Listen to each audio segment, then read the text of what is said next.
Ok.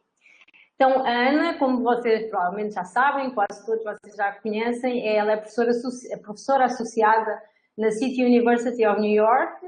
Ela é carioca, nascida e criada no Rio de Janeiro, onde ela obteve o seu diploma de graduação em Biologia e também o mestrado em Zoologia no Museu Nacional. Ela doutorou-se em Biologia Evolutiva na Universidade de Chicago, onde foi orientada pelo John Bates, do Field Museum de Chicago, e antes de ir para a City University, ela foi pós-doc e tinha uma bolsa da National Science Foundation dos Estados Unidos no Museu de Zoologia de Vertebrados da Universidade de Califórnia em Berkeley, e onde trabalhou com o Craig Moritz. Então, enfim, os nomes com quem ela trabalhou são por todos vocês conhecidos, e a Ana também já é conhecida de muitos de vocês, e eu só queria agradecer mais uma vez. Ana, fica à vontade para carregar a tua apresentação, e eu vou ficar aqui quietinha. Qualquer coisa eu ligo o áudio, se tu sentires que perdeste a ligação ou qualquer coisa eu vou-te avisando, tá? Muito obrigada. Muito obrigada a você, Maria João, e muito obrigada a todo mundo. Estou vendo que tem um grande grupo de gente aqui. É sexta-feira de manhã, né? A gente, na verdade, já está numa de final de semana. Mas é uma honra terminar, né, esse ciclo com vocês. É uma honra falar representando as mulheres na ciência também. E, bom, vamos lá, né? Quando a Maria João me mandou o convite, eu estou falando e vocês estão conseguindo ver minha tela? Eu não consigo ler o chat. Alguém pode entrar e falar assim? Está atualizando, Ana, tá? Já entrou, já estamos vendo. Maravilha. Então, quando a Maria João me convidou, eu falei para ela assim, olha, tem duas palestras aqui que você pode escolher qual que você quer que eu dê. Uma é a minha palestra padrão, que eu vou adicionando camadas sobre a Mata Atlântica, sobre o projeto da Mata Atlântica, o projeto de Dimensões. E uma outra é uma ideia nova que apareceu assim meio organicamente no laboratório, que é essa ideia de usar o clima como elemento que prevê a distribuição da diversidade genética em diferentes escalas, e como é que a gente está atrelando isso ao uso de dados de sensoramento remoto, que é uma coisa nova no nosso grupo, mas que eu acho que é uma coisa interessante, diferente. E se alguns de vocês já viram as minhas palestras, bom, então você já viu, né? Não precisa ver de novo.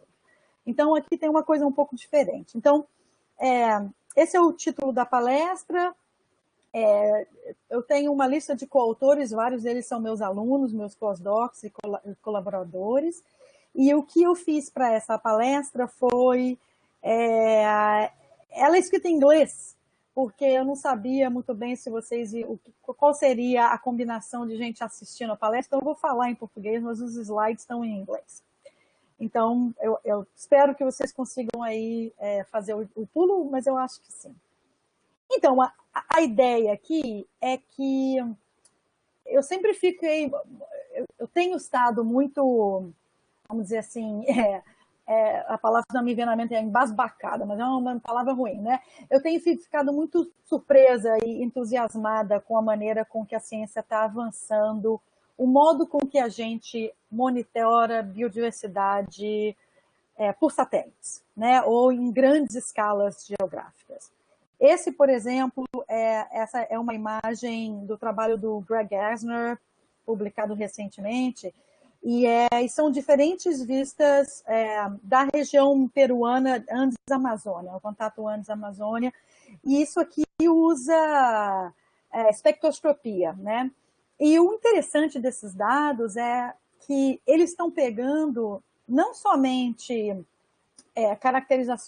não caracterizações das espécies que você tem nessa área, mas caracterizações dos compostos químicos que estão sendo expressos nas folhas dessas árvores. Então, é uma maneira super interessante de você começar a ver coisas de cima que você não consegue a olho nu. E deixa eu passar a página aqui. Deixa eu ver se... ok.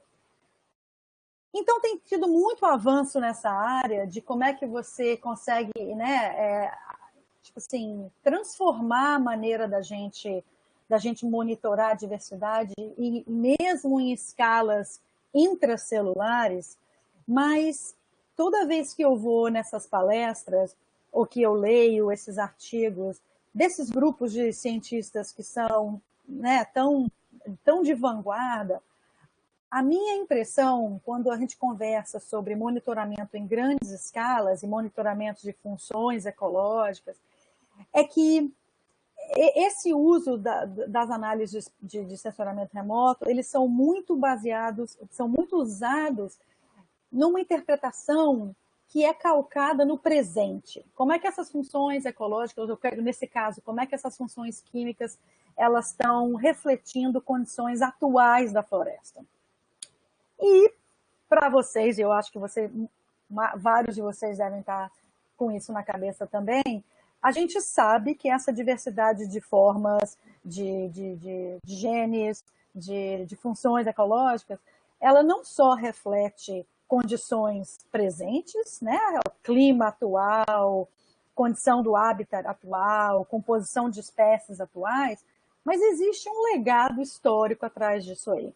Então, por exemplo, se você olha aquelas análises anteriores do Greg Asner, que são todas com base, estão detectando composição químicas de planta, a gente, né, quem vem de uma formação evolutiva, vai logo pensar, bom, mas essas plantas têm toda uma história de evolutiva por trás dela. Existem toda essa genealogia ligando essas espécies, e muito do fenótipo vai ser definido pelo nicho que evoluiu, pelas características do fenótipo, como elas evoluíram ao longo do tempo. E fora isso, fora o fato de que a biodiversidade tem um legado histórico, o ambiente também tem um legado histórico, né? O clima tem um legado histórico. Então, a gente sabe que em todas as partes do mundo, o que a gente vê hoje em termos de distribuição de ambientes, distribuição de temperaturas, de precipitação, não é uma coisa que sempre foi constante. E existem áreas que foram muito mais estáveis e áreas que tiveram muito mais mudanças no clima, e a gente sabe que em várias escalas, vamos dizer assim, biológicas, a gente consegue detectar uma assinatura desse, né, um efeito dessa estabilidade do clima na quantidade de diversidade que a gente tem, diversidade genética, diversidade de espécies, quão intimamente ligadas são as espécies numa rede, né, uma rede ecológica, e parte disso é muito do que meu laboratório tem feito, mas eu não vou falar muito sobre isso hoje, não. Então, beleza. Então, a gente sabe que existe esse legado histórico grande na biodiversidade sendo expressa hoje, e a gente sabe que esse pessoal está avançando muito, né, a maneira com que a gente monitora esses diferentes espectros, essas diferentes dimensões da biodiversidade em grandes escalas através de sensoriamento remoto, mas essas duas coisas não foram muito bem casadas, né? Então, toda essa análise de dados do sensoriamento remoto e interpretação desses dados, principalmente em relação a presença de espécies, legados, funções ecológicas, elas são meio que cegas a esse legado evolutivo. Então, esse tipo de imagem que eu tenho aí, geralmente quando eu vou nesses encontros da NASA, o pessoal está falando disso, o pessoal está falando de cobertura vegetal hoje em dia, temperatura hoje em dia, dados de elevação, com todos os impactos de agricultura hoje em dia, é tudo de hoje em dia. E eu estou tentando lá, quando eu vou nessas palestras, levantar a mão e falar assim, mas olha, tudo isso é um reflexo do passado também, né? Como é que a gente pode incluir, né? Chegar para um engenheiro da NASA que está super interessado em fazer esses monitoramentos de biodiversidade pelo céu e falar assim, olha, mas tem uma coisa aí que eu acho que a história explica, que a resposta não vai estar só nas condições atuais. Então, uma vez eu estava num desses grupos de discussão e eles falaram assim, o que vocês acham que deveria ser uma coisa... Como é que a NASA pode avançar a maneira com que a gente monitora a biodiversidade do espaço? E aí eu levantei, eu falei a mão e falei assim, cara, para mim ia ser assim, fenomenal se vocês conseguissem detectar sequências de DNA por um satélite. E foi engraçado porque tinha um cara da NASA lá e ele falou assim, você sabe que uma vez foi aniversário, não sei quantos anos, do Star Wars, da Guerra das Estrelas, e a gente aqui foi pedido que a gente fizesse uma palestra sobre a NASA e a Guerra nas Estrelas. E a gente pensou, e aí conversando aqui com nossos amigos, o que a gente decidiu fazer foi falar assim, quais são os instrumentos que a NASA tem que a gente acha que estavam na Millennium Falcon? Em todos os episódios, para permitir que eles fizessem as diferentes inferências sobre o tipo de terreno que eles vão chegar, ou o que eles vão fazer. E justamente o que a gente chegou lá foi a conclusão que a Millennium Falcon tinha um detector de DNA, que a gente ainda não desenvolveu, que a gente não sabe como desenvolver.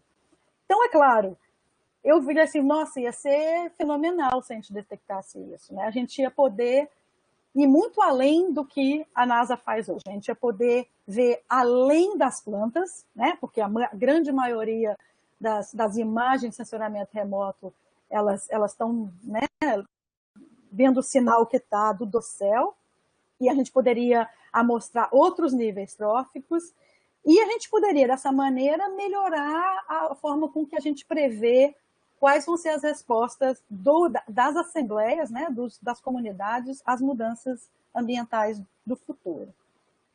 Então, a gente resolveu começar a brincar com essa ideia, né? A gente não consegue detectar DNA do espaço, mas existe alguma outra coisa que a gente consegue detectar, que a gente possa desenvolver modelos que correlacionem eles com o nível de diversidade genética. Então, como é que a gente pode desenvolver modelos que sejam correlacionados à variabilidade genética que você tem numa área, ou até mesmo o tipo de variação genética que você tem numa área? Então, o que eu vou apresentar aqui são 3 ideias pequenas que estão correndo no laboratório, são projetos que estão acontecendo, então, não é uma história fechada, mas são exemplos de maneiras como a gente está pensando, e a ideia é que a gente use o nosso tempo no final para discutir como é que isso pode ser melhorado, ou quais são os desafios, né? Então, muito do nosso laboratório trabalha com variação genética dentro de espécies, né? Eu sou uma filogeógrafa por treinamento. Então, a gente estava muito interessado em ver, ok, como é que a gente pode usar dados de sensoriamento remoto como uma maneira de se monitorar variação neutra entre espécies, está aqui do lado direito. Então, você tem uma espécie dentro de espécie. Então, você tem uma espécie, várias linhagens dentro dessa espécie. A gente tem linhagens diferentes associadas a ambientes diferentes. E, nesse caso, se esses ambientes mudam, essas linhagens também estão, a representatividade dessas linhagens também está mudando. A gente também pode olhar por isso por um prisma de genética adaptativa, né? Se a gente sabe que existem alguns marcadores, alguns genes que são associados a determinados ambientes, que a gente sabe que existe uma resposta de fitness, uma resposta adaptativa, a gente pode igualmente prever aonde eles estão, qual é o grau de relacionamento com o clima e como é que elas devem mudar. Então, essa é uma coisa. Mas a gente também pode olhar em uma escala um pouco maior, em vez de dentro de espécies, a gente pode ver entre espécies diferentes de um mesmo grupo e, por exemplo, fazer predições sobre o grau de diversidade filogenética numa área. Então, por exemplo, aqui eu tenho uma árvore filogenética, e eu tenho vários tipos de borboletas que são aparentadas, e eu tenho aqui esses 2 besouros que são mais distanciamente relacionados. E eu estou indicando com essas bolinhas aqui quais são as áreas do mapa que eles estão. Então, essa área vermelha, por exemplo, tem 2 borboletas que são 2 espécies que são muito intimamente relacionadas, enquanto que a área laranja tem uma borboleta e um desses besouros. Então, a ideia aqui é, apesar das 2 áreas terem o mesmo número de espécies, 2 e 2, uma tem um grau de diversidade filogenético representado muito maior, aqui tem uma borboleta e um besouro, porque ela tem mais representantes dessa árvore da vida, vamos dizer aí. do que a outra que tem duas espécies que são muito próximas, muito proximamente relacionadas. Então, num ponto de vista filogenético, essa área vermelha é mais redundante, vamos dizer assim. Esse conjunto de espécies é um pouco mais redundante porque elas trazem um legado histórico muito comum. Então, mesma coisa, a gente pode associar a composição da diversidade filogenética com o clima, e nesse caso, se sim, a gente pode continuar a monitorar isso à medida que o clima muda. Então, a gente tenta, várias pessoas no meu laboratório tentaram começar a pensar nisso dentro do contexto da tese, do trabalho deles, e aí, pronto, surgiu essa ideia de explorar isso em escalas diferentes. Então, a gente está tentando usar essas observações aí da NASA e no Brasil, muito do INPE, para tentar entender como é que a distribuição e a mudança na distribuição da diversidade genética pode acontecer no espaço geográfico em função do clima. Então, eu vou apresentar três estudos de caso, três trabalhinhos aí que a gente está fazendo. Tentando entender como é que muda a variação, como é que muda o grau de diversidade genética que a gente observa dentro de uma espécie, se a gente usa correlatos de clima.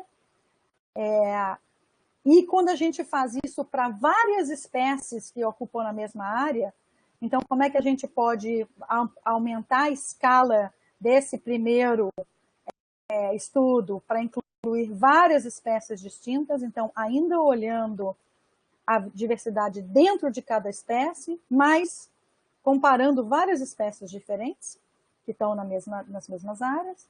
E como é que a gente faz isso olhando para a comunidade, mas não no nível intraespecífico, e sim no nível interespecífico, entre linhagens diferentes, entre espécies diferentes. Então, como se fosse aquele último caso da diversidade filogenética. E esses são os três alunos que estão tocando isso, então eu sempre falo isso na minha palestra, as minhas palestras não são minhas palestras são dessas pessoas maravilhosas com que eu tenho a honra de trabalhar. Então, o primeiro trabalhinho que eu vou começar a falar é da Laura Bertola, que foi uma pós-doc em colaboração no nosso laboratório, do Mike Hickerson, e que está, na verdade, muito interessada em mapear diversidade genética adaptativa, ou potencialmente adaptativa, e eu vou falar o que a gente significa, o que está sendo, como é que a gente está definindo isso, dentro de espécies na Mata Atlântica, e ligando isso com o sensoriamento remoto. Depois eu vou conversar, eu vou contar um pouco da história do Connor, que é um aluno de doutorado lá no laboratório também, que está interessado em ver padrões filogeográficos em múltiplas espécies, né? Então, num nível de comunidade, mas olhando para dentro das espécies, em função de variáveis ambientais. E o trabalho da Andrea Paz, que está terminando o doutorado agora comigo também, que é olhando nessa escala de comunidades em diversidade filogenética, e como é que a gente pode modelar isso em função do sensoriamento remoto. Então, vamos lá, começando com o caso da Laura. O caso da Laura evoluiu muito do meu pensamento. Então, no caso da Laura, eu sou meio culpada porque eu meio que enviesei aí. Eu não vou dizer assim, que eu enfiei a pergunta pela garganta dela, mas eu falei assim, nossa, eu perguntei isso com marcadores neutros, ia ser tão bacana de perguntar isso com marcadores potencialmente adaptativos. E ela se entusiasmou, então ela está tentando fazer isso. Deixa eu contar o contexto para vocês. Alguns anos atrás, eu fiquei... não sei se vocês acompanham um pouco o trabalho do nosso grupo, mas eu sempre fui muito entusiasmada com o impacto da estabilidade do clima ao longo do último ciclo glacial. E, ultimamente, a gente tem pensado de 120 anos para cá. Então, o interglacial, o glacial e agora. E o que ficou muito claro nessa minha pesquisa no meu doutorado, no meu pós-doutorado, é que na Mata Atlântica, as áreas com que a gente acha, com a melhor certeza que se pode ter, que foram mais estáveis do ponto de vista climático, são áreas que têm muita diversidade genética. Então, existe neutra. Então, isso assim, é sequenciando mitocondrial, sequenciando introns, enfim. Então, na minha cabeça sempre existiu uma ligação muito forte entre o clima permanecendo, vamos dizer assim, adequado com aquela diversidade genética e também de espécies, no caso, sendo capaz de se acumular, né, localmente na Mata Atlântica, em várias áreas da Mata Atlântica. E o que a gente descobriu ao longo do tempo foi que não existia uma só história de climas na Mata Atlântica, porque a Mata Atlântica ela é feita por variados climas, existem diferentes climas. Então, existem diferentes envelopes climáticos na Mata Atlântica, e para pensar nessa questão da estabilidade, você tem que pensar na estabilidade de que envelope climático, né? Então, aqui foi uma análise muito simples, só foi a primeira vez que eu, Carol, parei de pensar na Mata Atlântica como uma coisa só e resolvi falar assim, ok, deixa eu só perguntar aqui, se eu fosse dividir a Mata Atlântica em 2 climas distintos, aonde estão esses climas? Então, eu fiz uma análise de um PCA ambiental, que é essa coisa aqui do lado direito da imagem, que é simplesmente plotando pontos, né, extraindo pontos aleatórios de toda a distribuição da Mata Atlântica e extraindo as informações do clima dessas áreas, temperatura, precipitação, sazonalidade, como é que eles estão distribuídos, né, espacialmente no espaço ambiental e como é que eles são diferentes entre si. E aí, se você fala assim, olha aí, programa, me acha aqui 2 clusters, 2 grupos de espaços ambientais mais distintos que você consegue achar na Mata Atlântica, tem uma divisão ali, mais ou menos, no Rio Doce, um pouco mais para cima, se você está vendo as montanhas, mas enfim, que são as áreas mais, vamos dizer, frias, um pouco mais, em algumas delas muito úmidas. A umidade é sempre difícil de coisar, mas acho que de levar em consideração, porque os modelos de umidade são sempre complicados de precipitação. Mas para mim ficou muito claro que existia uma quebra em relação à temperatura. Então, existem as áreas frias do sul do Brasil e montanas também, existem as áreas de baixada do norte da Mata Atlântica, do Corredor Central, e o norte da Mata Atlântica subindo ali. E ficou muito claro nesse trabalho que o grau a capacidade da gente entender como a diversidade genética neutra dentro de espécies está distribuída na Mata Atlântica, ela está muito intimamente ligada a que tipo de envelope ambiental a gente está falando. Então, por exemplo, o que a gente viu é que se você vê o grau e o padrão de diversidade de linhagens dentro de todos os bichos e plantas que a gente tem, que ocorrem nessas áreas de baixada, litorânea, ao longo da costa da Mata Atlântica, a gente consegue ver que a distribuição espacial dessas linhagens dentro de espécies, ela tem um legado histórico muito forte. Quer dizer, quando o clima ficou muito frio nessas áreas, quando o clima mudou, e essas linhagens tiveram que restringir a sua distribuição, a gente ainda vê um fantasma daquela distribuição, a gente ainda vê uma quebra muito clara, sinais de expansão muito claros nessas áreas. E no sul do Brasil, quando a gente viu os bichos de montanha, falando do sul do Brasil, vocês têm que ter muito mais autoridade do que eu, porque na verdade eu nunca fui no sul de vocês, né? Quando eu falo sul, assim, eu estou pensando as montanhas, né, as áreas pré-montanas e montanas de São Paulo para baixo, muito no corredor. Eu nunca trabalhei muito forte nas áreas de Araucária, muito recentemente, por exemplo. A gente vê o contrário, a gente vê que o clima atual, ele realmente restringe a distribuição das linhagens dessa área. Então, tudo isso, esse tempo enorme nesse slide, era só para falar que, na minha cabeça, eu sempre achei que a variabilidade genética neutra na Mata Atlântica, ela é definida, a distribuição dela é definida pelo clima atual no sul, mas ela é muito definida, muito explicada pelo clima do passado nas áreas de baixada.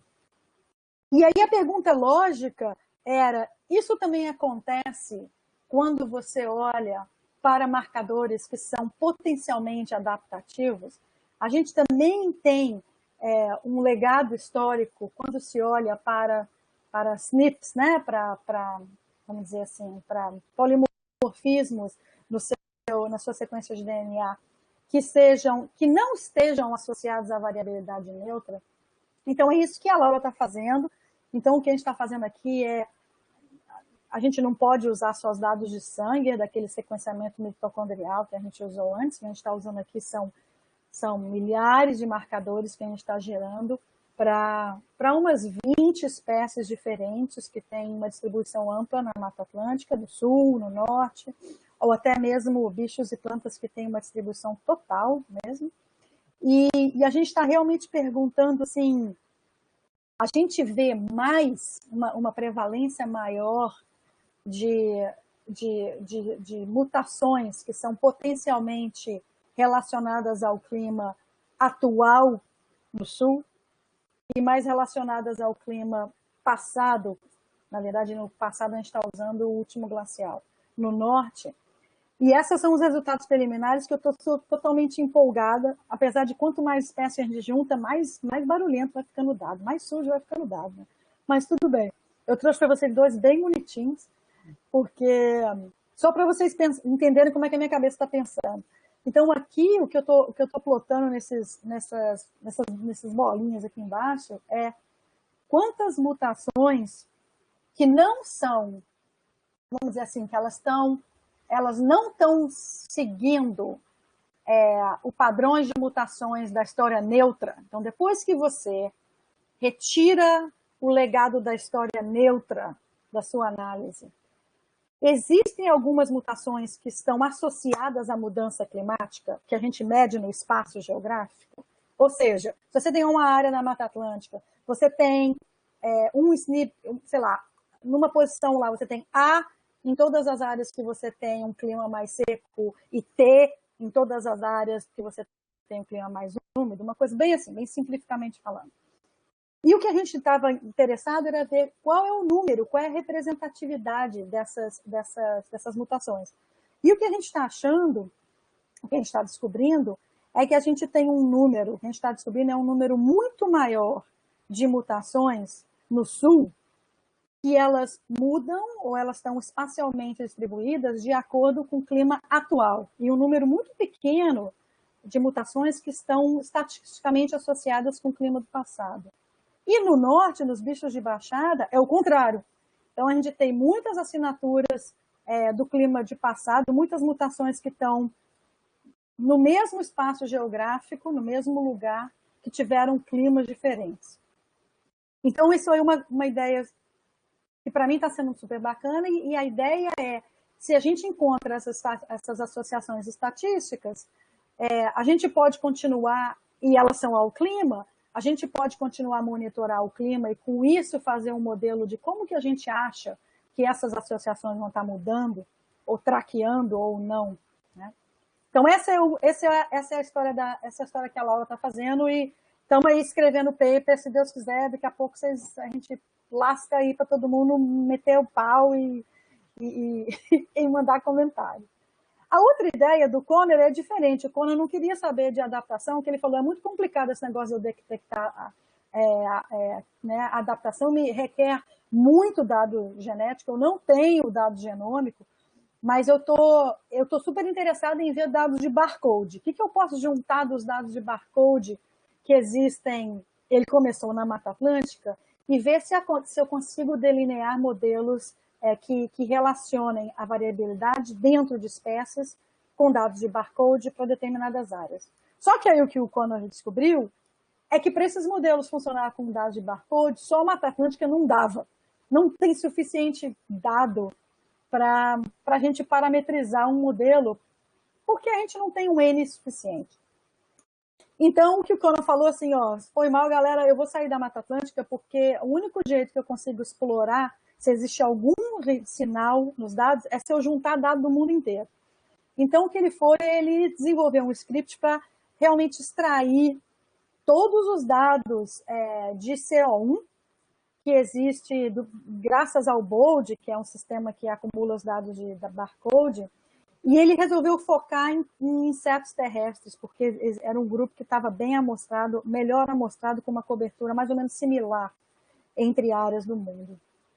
Então, o que ele fez? Ele pegou todos os dados de barcode que já foram publicados para insetos terrestres no mundo inteiro, filtrou para uma quantidade mínima de... Eu só vou usar espécies que tenham pelo menos tantos indivíduos. Então, aqui, nesse desenho aqui, é um filtro de 3, mas depois ele fez vários filtros diferentes. E pelo menos 10 espécies dentro de cada célula. Então, cada célulazinha tem que ter pelo menos 10 espécies diferentes e pelo menos 3 bichos de cada espécie, ou 3 bichos de cada espécie dentro dela. E aí eu vou comparar essa variabilidade genética com elementos que descrevem o clima.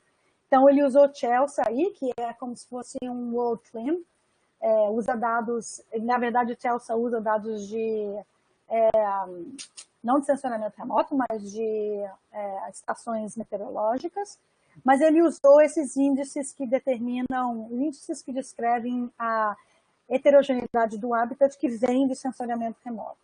E o que ele brincou, ele começou a brincar com análise de regressão, para achar, ok, onde é que eu consigo aqui um balanço entre o meu poder de prever e quantos pontos no mapa eu vou incluir. Então, o tipo de coisa que ele está fazendo é modelos assim. Tem aqui, a gente aumentou aqui, está aqui em Madagascar, está ampliado aqui.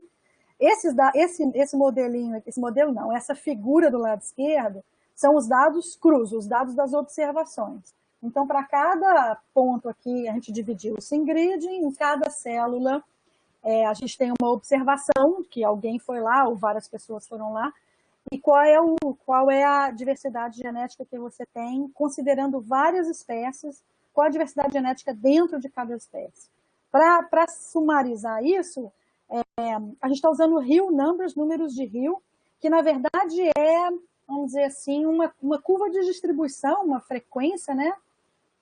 E o que você tem aqui qual a quantidade de genética, de distância genética você tem dentro das espécies, e você aumenta a frequência à medida que você tem mais espécies com aquela diversidade genética. Então, se você tem uma distribuição com, vamos dizer assim, com uma cauda muito longa, significa que você tem espécies ali que tem muito pouca, nesse caso aqui, na verdade, tem muita, e você tem várias espécies que têm muito pouca diversidade genética. Então, você tem uma heterogeneidade grande na quantidade de diversidade genética que você tem dentro da espécie, se você junta as várias espécies.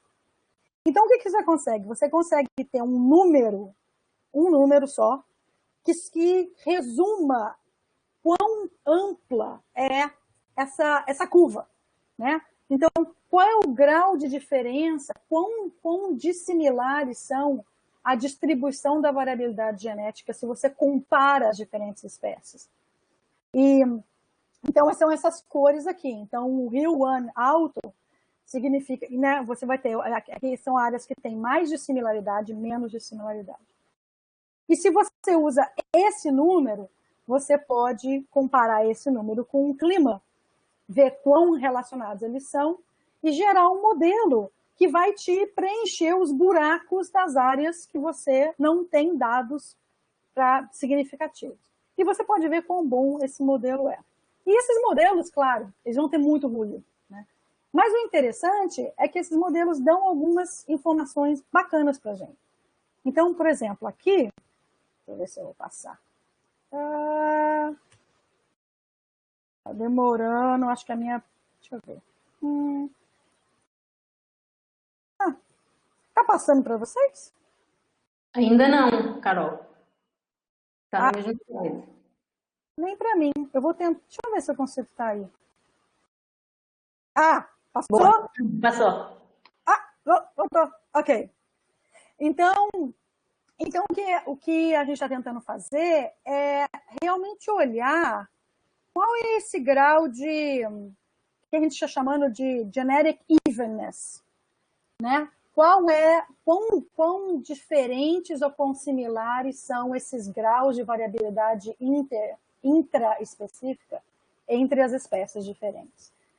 E uma coisa que está ficando bem clara com os insetos é que o que a gente está chamando de freeze line, a área do globo, a área do mundo, onde você começa a ter temperaturas mínimas que são abaixo de zero, elas são muito importantes para definir um padrão espacial de distribuição dessa variabilidade. Então, o que a gente está botando aqui? Aqui são todos os pontos extraídos dos dados crus, não dos modelos, dos dados que foram usados para treinar o modelo, plotando essa uniformidade, né, na variabilidade genética, em áreas acima que estão assim, que tem temperaturas mínimas acima de 0 graus, e a quantidade de variabilidade que você tem em áreas que estão abaixo, tem temperaturas abaixo de 0 graus, quando fica muito frio. E a ideia, o que a gente está observando, é que existe uma ligação muito forte entre você estar numa área que congela, né, ou você não está, em termos de quanto de variabilidade genética você tem dentro dessas comunidades. E você pode mapear isso aí, então tá esse mapa aí. Novamente, a ideia é ver se a gente consegue estabelecer isso com esses modelos com algum grau de confiança, para você poder agora falar. A Laura queria falar assim, eu vou ser capaz de, se eu estabelecer uma conexão forte com o clima, eu vou ser capaz de falar, o clima está mudando assim, eu acho que a distribuição dessas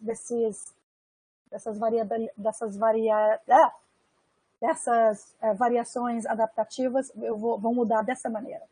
E o Connor está falando assim, eu estou achando que esse freeze line está distribuído dessa maneira agora, mas se o mundo começar a esquentar muito, eu acho que a variabilidade genética dentro dessas comunidades vai mudar dessa forma assim. Então a ideia é essa. Ok.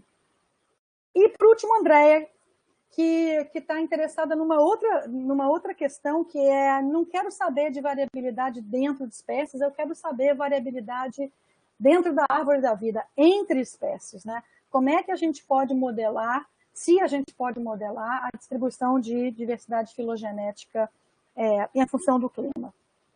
Então, o que ela está fazendo aqui ela juntou dados de distribuição espacial para várias espécies dentro de um grupo, combinou isso com o legado histórico, a filogenia que conecta todas aquelas espécies, e gerou mapas de diversidade filogenética para a Mata Atlântica. E ela fez a mesma coisa só para a riqueza de espécies. E geralmente essas coisas são muito parecidas, olha esses mapas aqui, são muito parecidos, né? Muito interessante quando você está comparando mapas de riqueza de espécie e mapa de diversidade filogenética, são justamente as áreas que eles não batem, né? Onde é que você tem áreas que eu tenho muitas espécies, mas elas são todas muito intimamente relacionadas, ou que eu tenho muitas espécies, mas elas são muito, muito diferentes. Então, ela está tentando modelar diretamente esses mapas que sumarizam, que resumem a diversidade. Então, ela está perguntando, eu consigo usar sensoriamento remoto para prever esses padrões espaciais aqui, ao invés de prever espécie por espécie, eu consigo fazer um modelo que já preveja diretamente qual é o grau de diversidade filogenética que eu tenho na Mata Atlântica? Então, ela está fazendo isso para vários grupos de plantas e para vários grupos de animais na Mata Atlântica, e para isso você não usa modelos correlativos de espécies, porque aqui eles usam clima, então você não quer usar o clima para gerar o modelo e depois perguntar se o clima prevê o modelo, porque fica redundante, né? Então, nesse caso, a gente são polígonos que determinam a distribuição das espécies, e você combina isso com os dados filogenéticos e chega nesses mapas de diversidade filogenética e pergunta, ok, essa distribuição da diversidade filogenética, o clima explica? E é impressionante, o clima atual, nesse caso é o atual, explica muito da diversidade que é evolutiva, do ponto de vista evolutivo. Então tem aqui, esse é um trabalho que ela fez com o Thiago Issana, que é usando machine learning, né, para tentar achar modelos que vão descrever essa grau de correlação.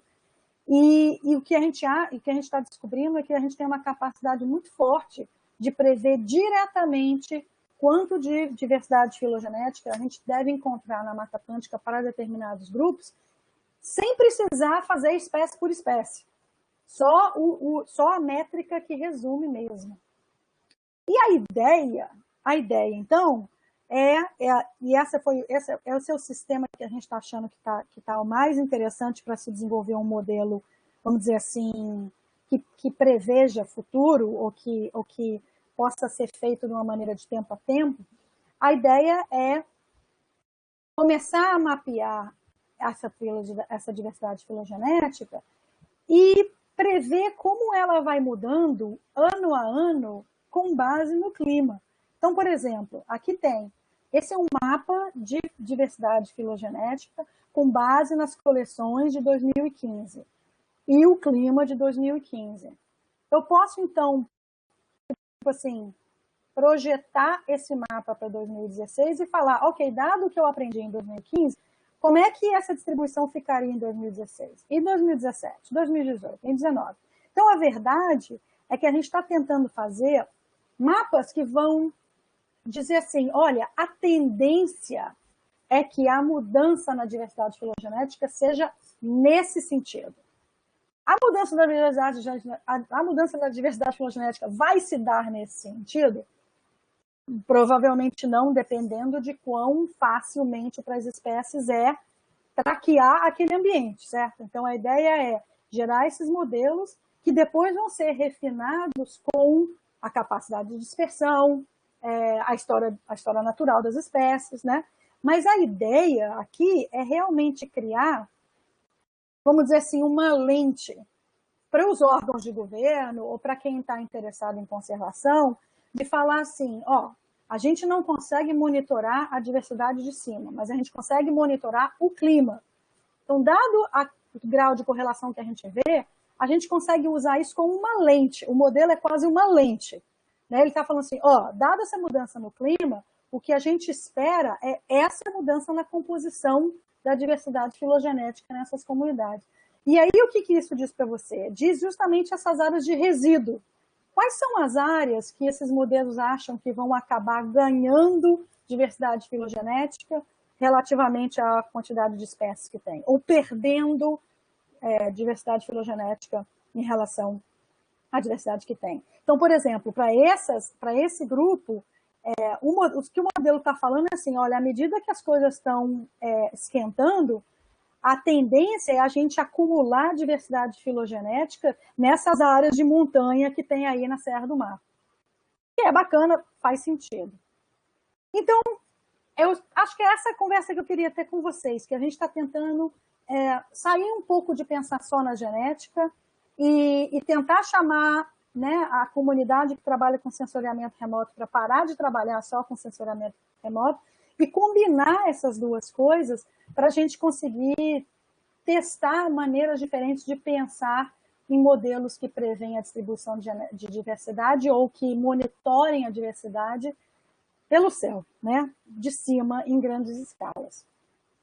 Parece que a gente consegue ter alguns resultados interessantes, então vamos esperar aí para terminar esses diferentes trabalhos, mas eu, particularmente, estou bem animada com o que a gente pode gerar, não só para gerar hipóteses para outras pessoas testarem com os grupos deles, mas também para informar essas atividades de conservação e de acompanhamento de mudanças climáticas no nível, né, regional e do país.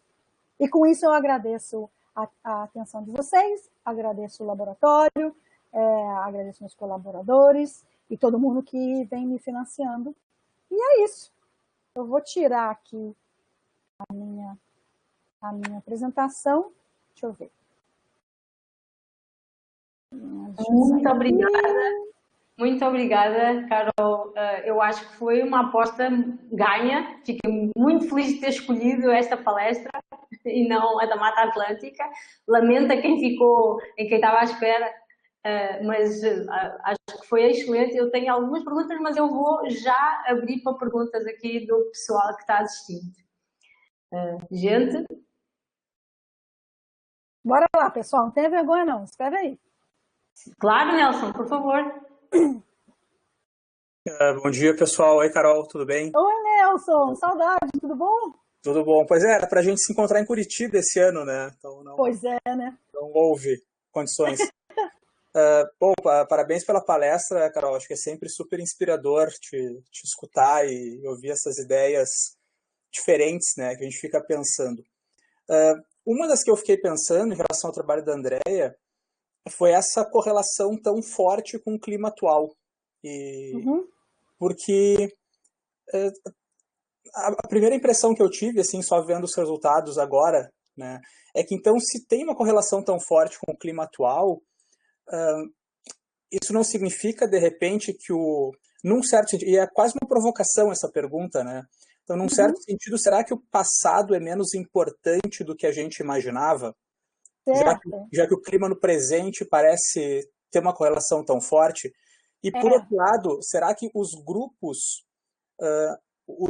onde essa correlação com o clima atual é mais alta, será que então também não são grupos que, em geral, são ecologicamente mais resilientes? E é por isso que o passado não importa tanto para eles? Como é que tu vê essas questões? Ótima pergunta, ótima pergunta. Então, aquele modelo da Andrea foi para as melastomatáceas. E elas são, esse grupo de plantas, ele é altamente ligado, altamente presente nessas áreas frias aí. Então, esse é um grupo, esse é um clado que ele é ligado ao sul, que ele é só basicamente determinado por climas atuais. Então, nesse caso, a gente acabou pegando um grupo, e foi mais ou menos por acaso, porque na verdade esse foi o grupo que tinha mais dados, né? Porque esses modelos, eles são super data hungry, né? Então, esse é um grupo que a gente sabe que é um grupo que tem uma delimitação muito forte determinada por clima de hoje.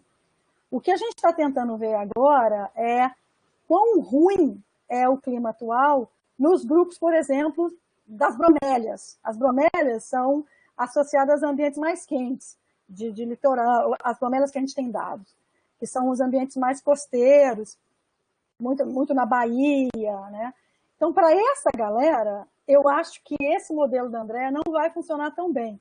Mas pode ser que até exista algum correlato que consiga pegar. Mas você tem absolutamente razão nesse sentido que, ó, essa história aí parece meio capenga, porque você vem falando que é o passado, mas depois cai.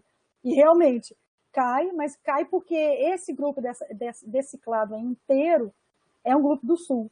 Então, eu acho que pode ser o que a gente vai acontecer é que a gente vai ser capaz de desenvolver uns modelos melhores para esses bichos que têm associação com o clima recente e que talvez os outros não vão prestar tanto. Mas eu ainda não fiz os dos outros, ainda não olhei os resultados dos outros. O bottleneck todo está no dado, né? Porque o importante para a gente desenvolver esses modelos ano a ano é que tenha dado anual, né? De coleção anual. Você quer treinar um modelo com o clima do ano na coleção do ano. E para a planta, isso é até complicado, né, Nelson? Porque a planta não vai sair mudando, né? Então, ainda tem um lag aí de dispersão grande para a gente pensar também. Então, fora essa questão que você levantou, ainda tem a questão da dispersão. Mas eu acho que ter essa noção de que, dependendo do pool de espécies que você está falando, o modelo se aplica melhor ou pior, é bacana. Então, a maneira com que a Andrea está tentando escrever esse artigo é justamente não como olha aqui um framework bacana, mas olha assim, olha aqui um framework. Vamos ver em que espaços ambientais do Brasil ele funciona e ele não funciona. E eu acho que ele vai funcionar para esses clados que tem essa distribuição montana aí, que nem essa que você viu, e que ele não vai ser tão bom para os outros. Mas posso estar errada. E aí você vai ter toda a razão, assim, independente do pool de espécies que você está falando, independente do espaço ambiental, funciona em todo lugar. E a gente vai ter que esperar mesmo para ver. Mas a sua colocação é absolutamente correta. Corretíssima.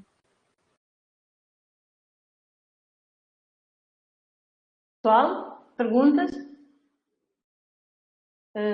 Eu vou... Essa pergunta, mas será que não daria para pensar que essa resiliência de algumas ou a adaptabilidade de algumas espécies não é um imprint genético já, sendo que... Ah, certo. Esqueci dessa parte da resiliência, né? Então, essa parte da resiliência eu acho super bacana. Eu concordo. Eu acho que os bichos e as plantas que estão... Isso é sempre uma coisa que me deixa meio doida, porque eu acho que os bichos e as plantas que estão nessa área sul, né, nessa área de montanhas e do sul do Brasil, esses bichos têm uma fisiologia muito mais ampla do que os bichos de baixada, né? Porque a diferença no Citimax e o Citimin, as diferenças, né, na curva de performance desses bichos, dessas plantas, elas estão na capacidade de tolerar temperaturas baixas. Porque mesmo os bichos nas áreas mais frias da Mata Atlântica, mais altas, têm capacidade de tolerar temperaturas altas. Se você, em todas as coisas, porque eu não apresentei nada de fisiologia, mas todo ensaio fisiológico que a gente tenta com esses bichos de baixada versus de altitude, o que a gente vê é que os bichos de altitude parecem uns Highlanders. Os caras aguentam frio e calor, né? Por que esses bichos e essas plantas não descem a montanha e não sobem para Recife? Talvez seja uma questão de interação biológica. Não necessariamente, né, uma coisa de competição enfiada junto com a sua capacidade fisiológica. Então, nesse sentido, eu concordo perfeitamente com você. Eu concordo muito com você. É um chute, né? Mas eu tenho esse chute que essas populações do sul são mais resilientes. A única coisa que os únicos grupos que eu acho que podem ser mais resilientes ou tão resilientes são os bichos de áreas elevadas que estão no norte do país, rodeado de áreas mais quentes ou secas. E a única, tipo assim, isso é Vanzolini, né? Sou eu aqui repetindo Vanzo, que é essa ideia dos refúgios evanescentes, assim, né? Que você está isolado ali, são esses refúgios periféricos, né? Então, acho que essa galera, a galera que está em topo de montanha, que tem essa curva ampla, mas que está rodeada muito proximamente e que tiveram muitas mudanças ao longo dos anos, nesse clima da matriz ao redor, eu suspeito que essa galera tem um potencial adaptativo muito grande. Então, seria super bacana fazer alguma coisa olhando essa diversidade adaptativa aí. O problema aí é o grão da análise, porque essas comunidades são desse tamanho, né? Então, você tem que ter um grão super fino. Mas eu concordo perfeitamente com você, Felipe, e com o Nelson. Eu também acho que existe muita resiliência aí. Tanto que toda vez que eu vou numa palestra e alguém fala assim, os bichos de topo de montanha estão ferrados, eu sempre entendo a colocação que eles não têm mais para onde subir, mas do ponto de vista fisiológico e evolutivo, eu sempre acho, pô, mas essa galera tem um zan, né? Essa galera conseguiu, essa galera tá lá. Então, eu não sei, eu sempre acho mais essa coisa meio louca que se a gente conectar os ambientes, se a gente conseguisse fazer pontes entre ambientes, essa galera ia estar numa boa, porque eu também suspeito que existe uma resiliência grande aí. Mas, gente, é tudo chute, né? Tudo chute. Tem que testar isso aí. Diego, por favor. Oi, bom dia, gente, bom dia, Ana, parabéns pela tua palestra. Eu já te assisti pela segunda vez esse ano, então eu sempre fico empolgada com as suas palestras, pelo menos eu te acho muito didata. Cara, foi a mesma palestra ou foi outra, pelo menos? Não, foi outra. Ah, que bom. Sim, não pecou nessa parte, pelo menos. Eu tenho que me cuidar agora, porque de manhã cedo é difícil, às vezes, a gente formular uma pergunta sem falar besteira, né? Então, já vou pedir desculpas também agora. A minha pergunta... 11h da manhã não é manhã cedo, meu amigo. Não para quem acordou... Na verdade, é para quem acordou às 9, né? Então... a minha pergunta, Ana, eu trabalho com comunidades, claro, mas eu desço um pouco na escala espacial, eu vou para uma escala mais local. Então, uma das questões que a gente sempre pelo menos nos artigos que a gente manda para revisão, uma coisa que sempre vem é por que trabalhar com tantas facetas da diversidade? Eu trabalho com taxonômica, funcional e filogenética. Então, a minha pergunta para ti é, vocês que estão trabalhando com diversidade filogenética em modelos que trabalham com uma escala tão ampla, se a gente for trabalhar, por exemplo, com diversidade taxonômica, que é o que a gente mais tem de dados, né? Porque nem todos os grupos taxonômicos possuem uma hipótese filogenética bem estabelecida.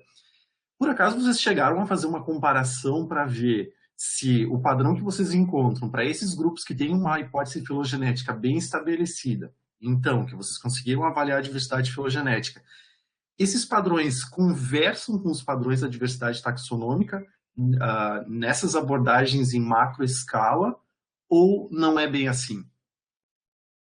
Em macroescala funciona bem.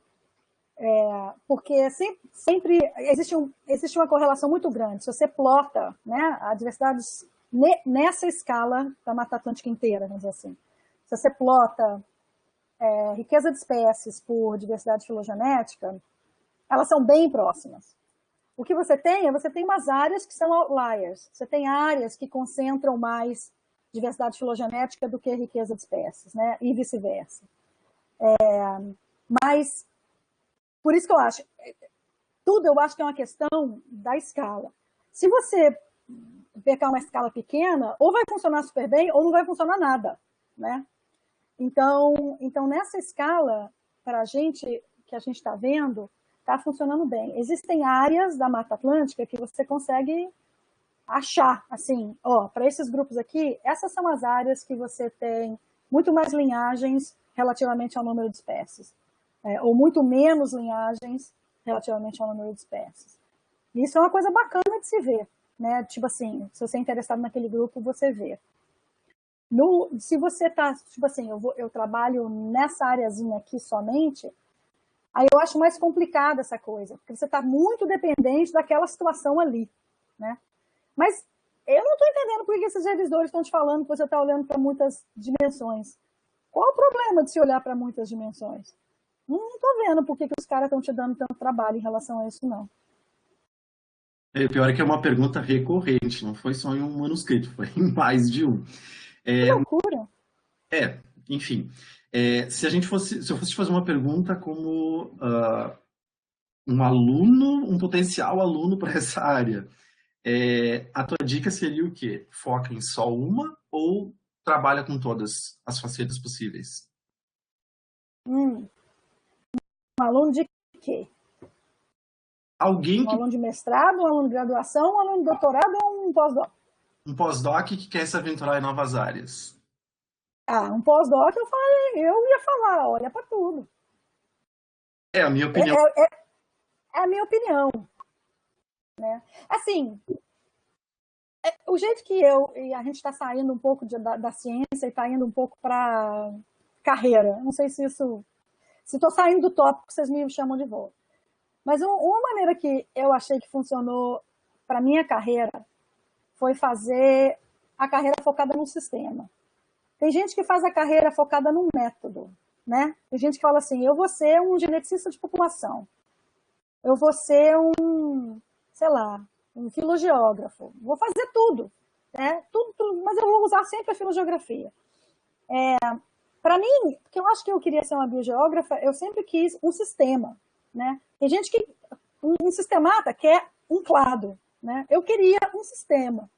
O sistema, no meu caso, foi a Mata Atlântica. Então, eu tenho alunos e projetos que estão olhando para diferentes cantos do sistema. Cara, eu acho que isso é super enriquecedor. Então, quando você está falando, eu largo uma dimensão, eu acho assim, se você está interessado naquele sistema, naquela região, você não tem que largar dimensão nenhuma, porque uma dimensão te ajuda a entender o que está acontecendo com a outra. Talvez, eu não sei por que você está recebendo isso. Talvez o artigo em si esteja atirando para muito lado. Me parece que esses revisores estão te falando assim, você tem muitas questões nesse artigo. E isso é uma coisa importante para meio que manter em mente. Você pode ter um projeto olhando para as múltiplas dimensões, mas quando a gente está escrevendo um artigo, sei lá, eu falo para os meus alunos assim, um artigo, uma mensagem só. É o melhor que você consegue. Mas tem gente que gosta assim, a melhor maneira de comunicar é ter 3 mensagens. No seu caso, você teria 3 dimensões. Então, assim, eu não vejo problema, mas eu me pergunto se o pessoal está te falando que talvez esse artigo esteja espalhando demais. Eu cansei de ver artigo olhando as 3 dimensões. Eu não estou entendendo por que eles estão te dando tanta crítica assim. Se você está interessado em todas as dimensões, eu não largaria as dimensões todas, não. Eu ficaria com elas. Talvez o que você possa fazer é tentar focar numa mais primordialmente no artigo e... Não, nem sei. Porque tem coisas que é importante é você integrar as 3. Então, eu não estou entendendo nada desses seus revisores aí. Tenta outro. São vários journals que te falaram isso? Eu acho que o Diego está exagerando um pouquinho. Não é tanta gente assim. Né, Diego? Vamos lá. Na verdade, foi uma questão na minha defesa, né? Mas eu acho que também vem muito por essa questão da popularização da utilização da diversidade filogenética e por aí vai. Então, quem defende muito, por exemplo, a diversidade filogenética vai dizer, não, o que foi feito antes talvez não seja bem assim, talvez tenha que refazer tudo. Eu acho que tem um pouco também, tem umas pessoas que defendem também esse ponto, né? Mas, de novo, te agradeço de novo por ter feito essas comparações, porque é muito importante. Eu, por exemplo, eu começo a ver agora mais essa parte de modelos de distribuição em macroescala. Eu acho uma coisa muito legal, mas majoritariamente eu via os trabalhos sendo feitos com diversidade taxonômica, então me interessava saber se tem uma diferença ou não ali entre eles, né? Entre os resultados, pelo menos, que eles dão. Tá. Joia. Boa sorte aí. Ana, vou ler uma pergunta do Desculpa, Diego. Uma pergunta do Osman, que escreveu aqui no chat, né? Ele pergunta se poderíamos pensar que espécies com relacionamento filogenético mais próximo apresentariam um padrão de co-ocorrência ambiental. Então, a gente não testou isso, porque isso seria analisar pares de espécies, né? A gente não fez isso, a gente combinou as espécies todas. Mas assim, eu posso falar fora do nosso trabalho, existem algumas maneiras diferentes de pensar sobre isso, né, Osman? Por exemplo, existe uma linha de raciocínio que pode falar assim, espécies que são intimamente relacionadas, espécies que têm relacionamento filogenético próximo, elas provavelmente compartilham um nicho, vamos dizer, ambiental, compartilham bastante do nicho ambiental delas, vamos dizer assim, né? Então, se a gente assume, isso é a teoria de conservação de nicho, né? Então, espécies mais relacionadas têm um nicho mais parecido, espécies menos relacionadas têm um nicho mais diferente. Então, se você está pensando em termos disso, então uma hipótese que você pode pensar ok, essas 2 espécies que são irmãs, elas precisam de ambientes muito parecidos, mas existe um lado grande que elas vão potencialmente estar em competição, porque se elas precisam, né, de nicho muito parecido. Então, a galera que usa muito, que está bem interessada em relações interespecíficas, geralmente colocam essa hipótese de que elas não vão estar na mesma área, elas vão estar em áreas separadas, porque elas não conseguiriam coexistir, dado que elas têm esse nicho semelhante. Então, elas teriam um padrão de ocorrência no espaço ambiental, mas a hipótese seria não necessariamente um padrão de coexistência num espaço geográfico, né? Então, existe essa diferenciação de espaço ambiental e espaço geográfico. Mas existe de tudo, certo? A evolução está aí para mostrar que não existe regra, certo? Então, você tem pares de espécies que houve uma diferenciação muito grande na ocupação do nicho ambiental. Então, existem grupos em que você vê essa evolução de nicho muito rápida. Então, nesse caso, não necessariamente. Então, eu acho difícil, eu acho que a linha maior é assumindo conservação de nicho, sim, Você vai pensar que elas vão ter um padrão de concorrência no espaço ambiental, não necessariamente no espaço geográfico. Mas existem exceções, né? A gente não olhou isso dentro do nosso grupo, mas os dados estão aí, podem ser olhados. Uma coisa que uma aluna minha fez, que eu achei super bacana, que ainda está revisando, indo para cá e indo para lá, ela olhou o uso de microhábitats. Porque às vezes você tem... Porque assim como você pensou da filogenia para a ocupação, tem gente que olha a ocupação e infere o nicho. E isso é complicado, né? Porque se você tem bichos ou plantas que ocorrem numa área e você classifica o ambiente com base nesses dados de sensoramento remoto até, se o bicho ocupa um microhábitat muito específico, ou se o bicho tem um comportamento muito específico, na verdade o bicho pode estar se tamponando ali e ser, na verdade, exposto a temperaturas do microambiente muito diferentes da temperatura que você está pegando naquele satélite ou naquele sensoramento, naquele dado de observação meteorológica. Então, a maneira mais bacana de responder essa sua pergunta é ter certeza que você está classificando bem o clima que essa espécie está experimentando, vamos dizer assim, né? Que você está usando, se você sabe alguma coisa sobre comportamento, se você sabe alguma coisa sobre seleção de hábitats, que você está comparando, você está incluindo isso na sua hipótese, né? Obrigada, Ana. Mais alguma pergunta? Eu vou aproveitar para fazer a minha. Ana, naquele trabalho do Connor, dos insetos e aquela questão do freezing point, se eu vi bem,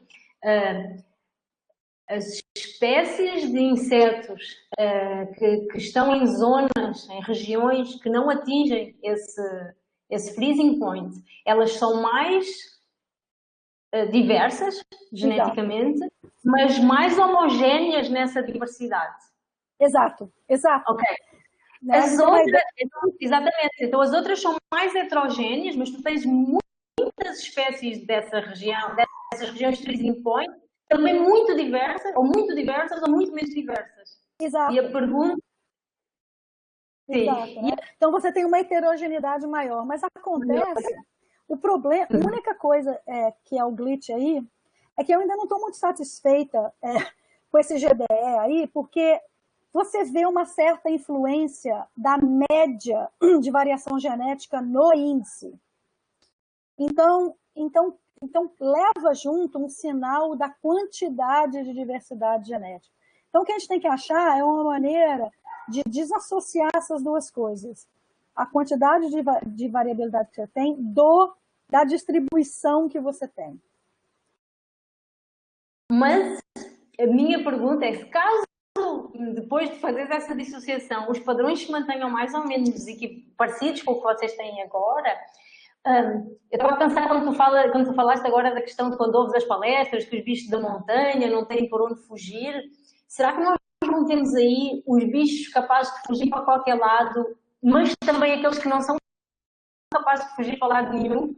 Não teremos comunidades de animais muito mais resistentes do ponto de vista fisiológico, mas também aqueles que só conseguem resistir ali? A minha pergunta é, enfim, eu sei que tu não vais conseguir responder, mas eu fico bem interessada naquele padrão do Connor por causa disso. Exato. Não sei o que é que tu achas. Exato. E, na verdade, essa questão essa questão da latitude, para mim, ela espelha muito a questão da altitude, né? Então, é a ideia do Jansen, né? Então, os bichos que estão, né, below the freeze line, os bichos que estão nos polos, para mim, é uma coisa muito análoga ao que eu penso dos bichos de montanha na Mata Atlântica, certo? Então, é o gradiente altitudinal recapitulando o gradiente latitudinal. Exatamente, Maria, exatamente isso. Quer dizer, é exatamente isso que eu penso. Eu também. Denis, vais ligar o áudio? Sim, bom dia. Bom dia, Denis. Obrigado, Carol, pela palestra. Sempre muito boa também, já vi mais de uma vez. Não essa, mas outras. Que bom. Eu tinha duas perguntas, na verdade, E a primeira tu estava respondendo, eu estava formulando e tu estava respondendo nos últimos slides ali, que era em relação a as mudanças climáticas que podem trazer um aumento na diversidade ou uma diminuição, né? Aí tu respondesse ali, eu queria saber se vocês tinham mais resultados e tal, mas tu respondesse, inclusive, citando a questão das áreas montanhosas ali, que pode até aumentar, né, a diversidade em relação às mudanças climáticas. Vamos ver, não sei. A segunda, pois se quiser falar mais sobre isso também, legal. Mas a segunda questão seria em relação à degradação ambiental, se isso não seria tão responsável por essas mudanças locais na variabilidade, seja de espécies ou na variabilidade genética, quanto as mudanças climáticas, né? Porque a gente vê Mata Atlântica está reduzido a 20% do que era original, né? E isso nos últimos 500 anos. Madagascar foi totalmente devastado, né? Totalmente desmatada, a ilha de Madagascar, né? Que foi outro exemplo que tu usaste. Então, se essa questão da degradação relacionada a extinções, isolamento de espécies, mesmo hibridização, ou também a dispersão, né, como tu falaste, a capacidade de dispersão das espécies, como tu falaste, né, não estaria influenciando tanto quanto o clima e como separar, né, esses fatores, assim, né, degradação e clima, o que está influenciando onde, né? Exato, Essa é uma questão super importante, né, que a gente ainda não conseguiu incluir de uma maneira muito boa. Aliás, não, a gente não conseguiu incluir ponto. E o que eu acho que está acontecendo na Mata Atlântica, nessa escala dos dados que a gente tem usado, é que a minha suspeita é que a gente ainda tem uns fantasmas desse legado histórico aí, porque a degradação ela tem sido recente. Então, a minha impressão é que quando a gente amostra esses fragmentos de mata pequenos, esses fragmentos de mata pequenos, ainda tem muita variabilidade genética que não erodiu. E eu acho que é por isso que a gente não se preocupou até o momento em colocar essa variável como uma coisa muito grande dentro dos modelos. Porque o que a gente está vendo é que o clima está correlacionando bem. Aposto com você que se o clima estivesse correlacionando mal, eu já teria falado, ok, o que mais que a gente vai botar nesse modelo? E a gente teria colocado land use, né, uso da terra. No entanto, eu concordo perfeitamente com você que isso vai ser crucial em qualquer modelo que olhe para frente, né? Então, o que a gente tem feito agora é tentar incluir modelos de uso da terra na hora que projeta essas mudanças para o futuro. A gente vai ter que fazer isso, não tem como não fazer isso, né? A única coisa que eu acho que a gente não fez, que eu acho que é um problema, é como a gente incluir o uso da terra, a mudança, né, na configuração do hábitat, na amostragem dos dados. E isso é um cuidado que a gente não teve ainda. Porque, por aquele motivo que eu falei uma hora lá, é muito difícil a gente conseguir acoplar o sequenciamento com o clima daquele ano, com o hábitat daquele ano. Mas eu acho que isso seria a coisa melhor de fazer. Então, eu acho que você tem toda a razão. Isso é uma coisa que a gente precisa começar a pensar mais. E na verdade, eu acho que é uma área dessas que, não sei, a impressão que eu tenho é que a ecologia e a evolução, no campo da biogeografia, elas andam muito separadas, né? Então, e o povo da biogeografia é um povo mais evolutivo do que ecológico. E o povo que trabalha com uso da terra e impacto de fragmentação é um povo mais ecológico do que evolutivo. E a maneira da gente realmente mudar um pouco esses modelos e avançar é a gente começar a trocar mais figurinha. Então, por exemplo, na Mata Atlântica tem um grupo inteiro do Jean-Paul Metzger, tem um monte de gente tem um monte de gente que trabalha com com modelos de uso da terra e níveis de fragmentação, né? Que tem lá o grupo e as publicações, e tem a galera da evolução aqui, da biogeografia histórica com o grupo e as publicações. E eu acho que para fazer o que você está falando, a gente tem que se aproximar mais. Por isso que eu tenho botado muito lenha na fogueira de se criar um centro de síntese no Brasil, porque eu acho que a gente precisa isso, é juntar essas comunidades que são super fortes no Brasil, a galera da ecologia e a galera da evolução, para realmente pensar em junto como é que a gente vai fazer. A gente não fez, mesmo porque os modelos estavam dando certo e a gente resolveu, não vamos mexer a mão nesse vespeiro. Mas a sua pergunta é uma pergunta recorrente e, assim, não vou dizer que me tira o sono, mas é uma coisa que está sempre no fundo da minha cabeça, né? Como é que esses modelos vão ser mais realistas? Eles precisam ser mais realistas, né? Mapiomas, exatamente, Ismael está falando do Mapiomas. Outro dia eu vi um webinar deles, eu fiquei babando, né? Então, eu acho que aquilo ali vai ser o futuro, né? O futuro vai passar por ali com certeza.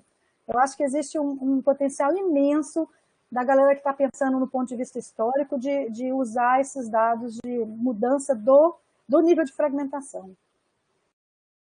Tá bom, obrigado, Carol. E parabéns de novo. Nada, obrigada a você.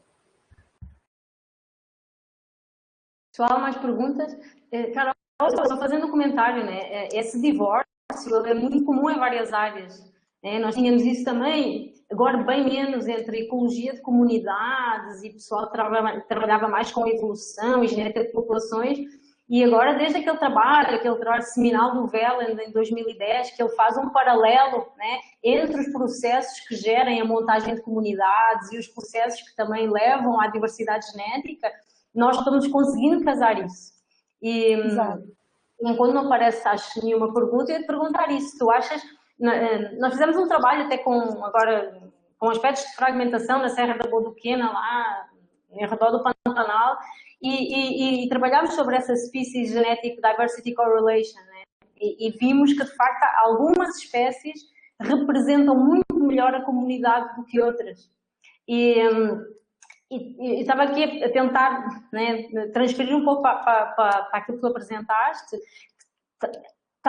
Talvez a gente tenha que encontrar as espécies que representam melhor, porque, como tu dizes, né, quanto mais espécies tu confias no modelo, mais barulho vai dar, né? Exato. Essa coisa do sistema, né, novamente, da espécie que vai ser o seu sistema de estudo, eu acho que é super importante. E vão ter umas que vão, com certeza, ser mais emblemáticas e mais informativas. Representativas, exatamente. Isso. Com certeza. Pessoal, vou abrir para a última pergunta, senão vamos liberar a Carol. Ô Maria, tu fala que existe um divórcio das áreas, mas na verdade essas áreas, para ter um divórcio, teriam que ter sido casadas alguma vez, né? Eu acho que agora é o primeiro momento onde algumas áreas estão começando. Né? Essa nossa vontade é a semente para que isso aconteça, né? E pessoas estarem pensando nisso, até achei legal um laboratório de síntese que tu falou, né? Um grupo de síntese, seria dar um passo além sem fazer muito mais coisa do que a gente já faz. É só conectando pontos, né? Que, bom, no modo mais puro da ciência é isso, é conectar pontos, né? E a gente tem um monte de coisa e só não conversa muito. É interessante pensar nesse aspecto mesmo. Esses centros de síntese são, na verdade, órgãos, vamos dizer assim, independentes, que têm financiamento próprio e pode abrir chamadas para grupos de estudos interdisciplinares. Então, você chama as pessoas dos determinados grupos, elas vão, elas se encontram, elas trabalham juntas, elas fazem um estudo junto. Às vezes, esses centros de síntese têm dinheiro para pagar um pós-doc para fazer essa ponte, né? Eu acho que isso ia avançar muito a coisa no Brasil, porque a gente tem grupos muito, muito fortes, mas que a gente ainda é meio isolado, assim, né? E aí, quando a gente tenta fazer as duas, você recebe um negócio falando que você está fazendo muitas dimensões.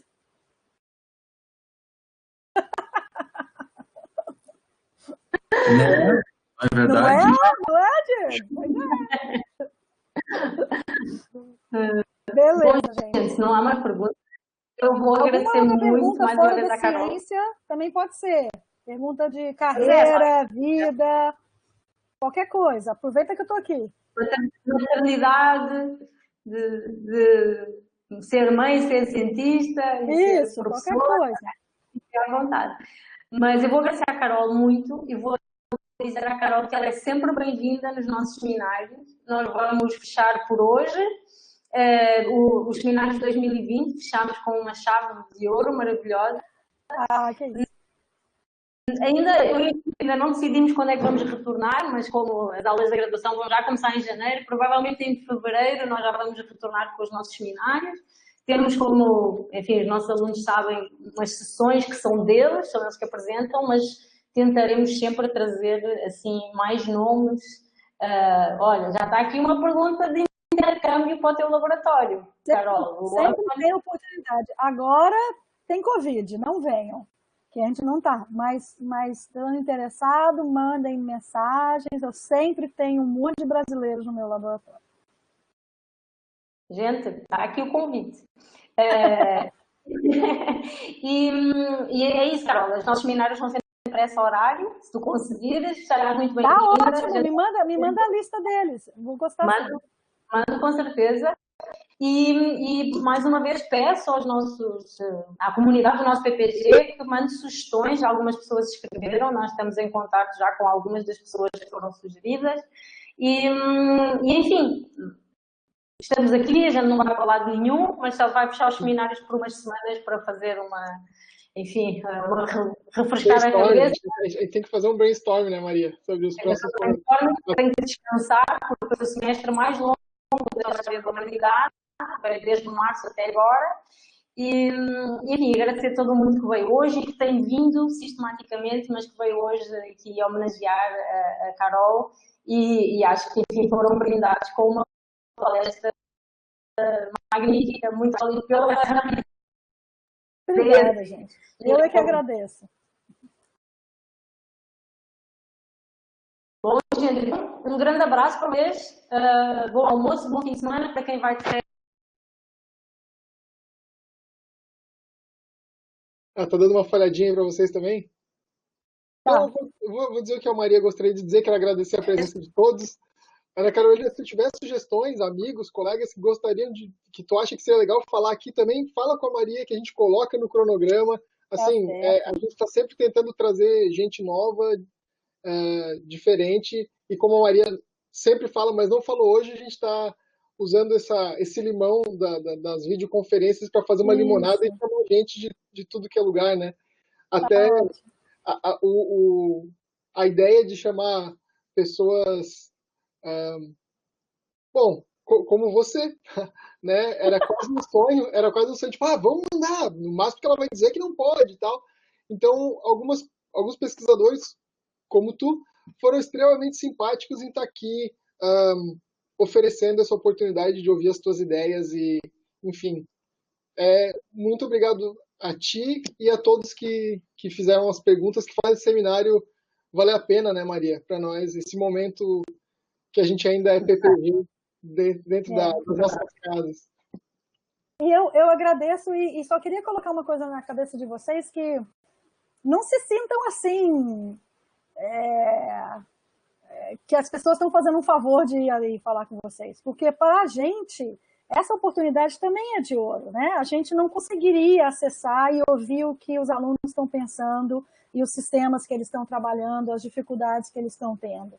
Então, assim como essa coisa online oferece aos departamentos de ampliar um pouco as pessoas que trazem, para as pessoas que vocês estão trazendo, isso também é muito valioso, né? Então, você também me deram um presente. Nesse caso, o Covid também me deu um presente, que é ouvir Nelson, trocar uma ideia com ele, coisa que eu não faço há muito tempo, ouvir dos seus alunos, né? Então, não sintam que a comunidade científica está fazendo um favor a vocês. A gente também ganha muito com isso. Então, eu agradeço a vocês e eu desejo a todos um final de ano, cara, com saúde, esperança, e que a gente se veja, se tudo der certo no ano que vem, para tomar uma cerveja. Ou um chá. Para mim, cerveja. Carol, muito obrigada. Um beijão para ti. Um beijo. e um excelente Natal, final de ano, e acho que a gente vai falando. Um beijão. Estamos em Tchau, tchau. contato. Um abração, pessoal. Tchau. Um abraço, tchau, gente. Olha, Filipe, o Denis sugeriu que Meninas na Ciência